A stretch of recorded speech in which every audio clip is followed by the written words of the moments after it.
Alors, il y a quelques heures, je vous parlais de Oumar qui a pour passe-temps le viol et qui trouve que c'est plus simple de demander pardon devant le juge que d'éviter de faire des saloperies. Et quelques heures plus tard, je vais faire mon petit tour sur F de souche et je tombe sur un article qui reprend des tweets. Maintenant on appelle des X, je ne sais pas trop comment on dit maintenant pour Twitter. Viol bavard de Cherbourg, ce dont je parle dans ma vidéo, Olivier Faure, Parti Socialiste, aborde l'affaire dans un tweet.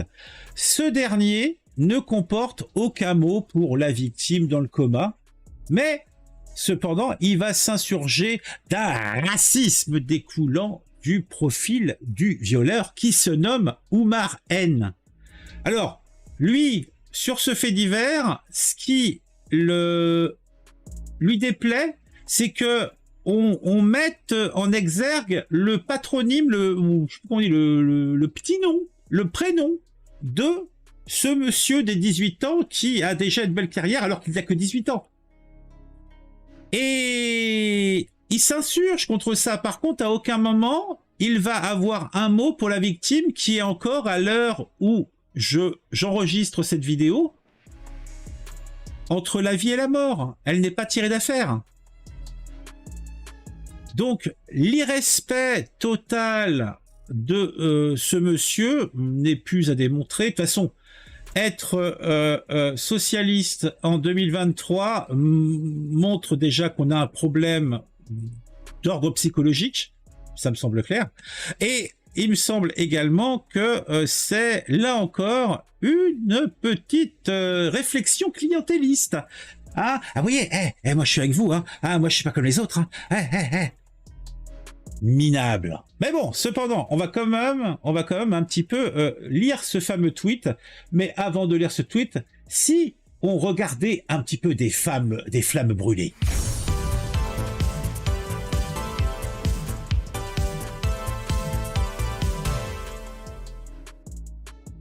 Alors, si on pouvait agrandir un petit peu, ce serait peut-être pas plus mal. Qu'est-ce que vous en pensez? Alors, on agrandit. Voilà. Olivier Faure. Un criminel doit être condamné pour ses crimes, qu'il s'appelle Oumar, Francis, Michel, Émile, Guy, Patrice. Alors déjà, je trouve ça particulièrement raciste. Pourquoi mettre un Oumar, un Francis, un Michel, un Émile, un Guy? Alors qu'il serait peut-être il faudrait être un petit peu plus intégrant, hein? Moi, je mettrais un prénom, je ne sais pas, indien, un prénom pakistanais, un prénom, je ne sais pas, vietnamien. Être un petit peu plus dans l'ouverture. Là, rien que dans son tweet antiraciste, il se montre particulièrement raciste. Je n'aime pas ça, je trouve ça très très mauvais.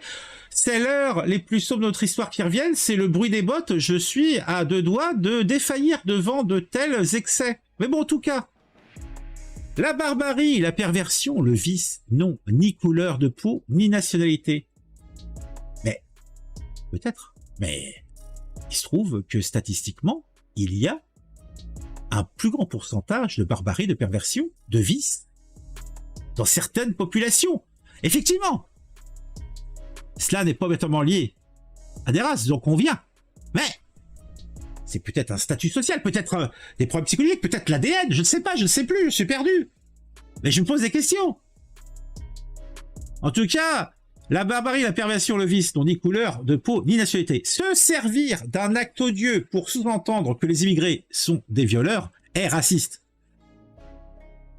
Pourquoi pas? Tout cela se défend, l'argumentaire me semble correct. Par contre, Olivier Faure aurait pu, je ne sais pas, comme je l'ai dit il y a quelques instants, mettre un petit mot pour la dame, je ne sais pas, qui est entre la vie et la mort. Nous pensons à la victime. Effectivement, un criminel doit être condamné pour un crime, nanana. Mais une petite phrase, non. Non, il s'en fout. En fait, ça fait écho, ça fait... Demain, on est dimanche. Demain sort le JDD, parce qu'a priori, c'est le JDD, c'est le journal du dimanche. Donc, il va sortir demain, je suppose. Eh bien, dimanche dernier, avec la ressortie, justement, c'était exactement ce qui était dit dans les pages. Hein, on s'est axé sur cette fameuse image d'Enzo qui n'était pas le beau Enzo, je ne sais pas quoi, j'ai pas suivi, puis je m'en fiche. Et là, c'est pareil.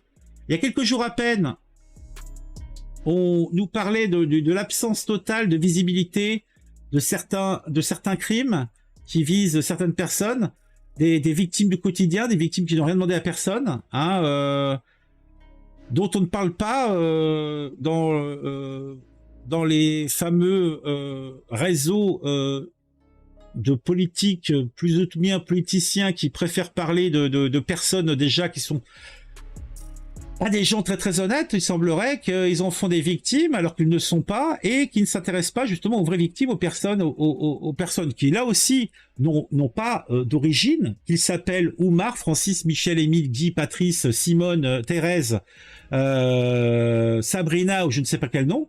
Bah aussi ils subissent la barbarie, la perversion, le vice, et ils n'ont ni couleur de peau ni nationalité. Par contre, ils sont pas représentés, on ne parle pas de leur drame. Et quand un mec de droite, d'extrême droite, parle de ses victimes, bah, il parle de ses victimes. Parlez de ses victimes, et vous ne laisserez pas les gens des extrêmes le faire à votre place, mais vous en gardez bien. Alors, Amin El Khanmi, je ne sais pas qui est ce monsieur, ne pas avoir un mot pour les victimes entre la vie et la mort, se précipiter pour s'insurger contre une possible stigmatisation du bureau, c'est lamentable.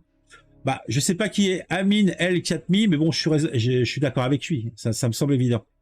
Guillaume Point, d'ailleurs, on peut peut-être savoir ce qu'il sait, hein, si on met son doigt dessus, là, comme ça. Ah ouais, voir le profil Twitter. Oh, j'ai la flemme d'aller voir son profil Twitter, hein, franchement. Hein. Alors, Guillaume Point. Il y a quelques jours, j'écrivais un article pour Le Figaro sur ces familles de victimes qui se sentent abandonnées, oubliées, invisibilisées, notamment par la classe politique. Bah ouais, le monsieur, il a résumé un petit peu mon propos avec des meilleurs mots. Ah bah c'est son métier, hein, c'est un journaleux. Hein. C'est un journaleux, il écrit dans les bouquins, donc il a fait des études, il a fait de l'élevage, lui.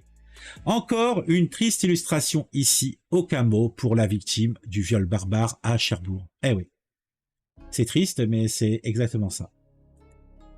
Alors, on en a encore un, Fernand Naudin. Pas un mot pour la victime. Fort Olivier, vous avez toute ma haine et vous n'êtes définitivement pas un de mes compatriotes. Cherbourg. C'est un petit peu définitif, mais bon, pourquoi pas. Laure Lavalette. Ah, elle, je la connais par contre. Laure Lavalette, c'est une meuf d'IRN. Une meuf du Sud. J'ai vu un reportage sur elle, ou je sais plus quoi, une interview où elle raconte un petit peu sa vie. Pas un mot pour les victimes avant votre logorée immigrationniste. Essayez au moins de faire semblant, non? C'est vrai qu'il a raison, alors il aurait pu faire semblant. Abdoulaye Kanté, une pensée pour la victime déjà? Ouais, en fait c'est ça c'est qu'en fait c'est tellement outrancier que tout le monde met le doigt dessus. Philippe Vardon, alors je sais pas qui c'est ce Philippe Vardon. La gauche, c'est ça, toujours penser aux criminels avant de penser aux victimes. Eh oui. Hélène Laporte, ah bah tiens, elle s'est marquée, donc c'est une élue RN. Pas un mot pour la victime qui est entre la vie et la mort. Personnellement, elle ne quitte pas mes pensées. Mais le seul angle qui intéresse les politiques, une polémique sur le racisme. Ouais, je regarde pas mal le petit smile, là, la petite bouche, genre je vais vomir. Ah, c'est pas mal, j'aime beaucoup. Olivier Faure, bon, Alice Cordier. Alice Cordier, c'est la meuf des Mésis, c'est ça? Ça serait bien un jour de penser aux victimes, juste une fois. Ouais. Ouais. Bah voilà, on a fait le tour, hein. Pas besoin d'en faire 3 km de plus, hein. C'est... Bah, dites-moi ce que vous pensez de tout ça en commentaire. Mettez un j'aime. Abonnez-vous à la chaîne. On se retrouve très vite. Et n'hésitez pas à partager autour de vous cette vidéo.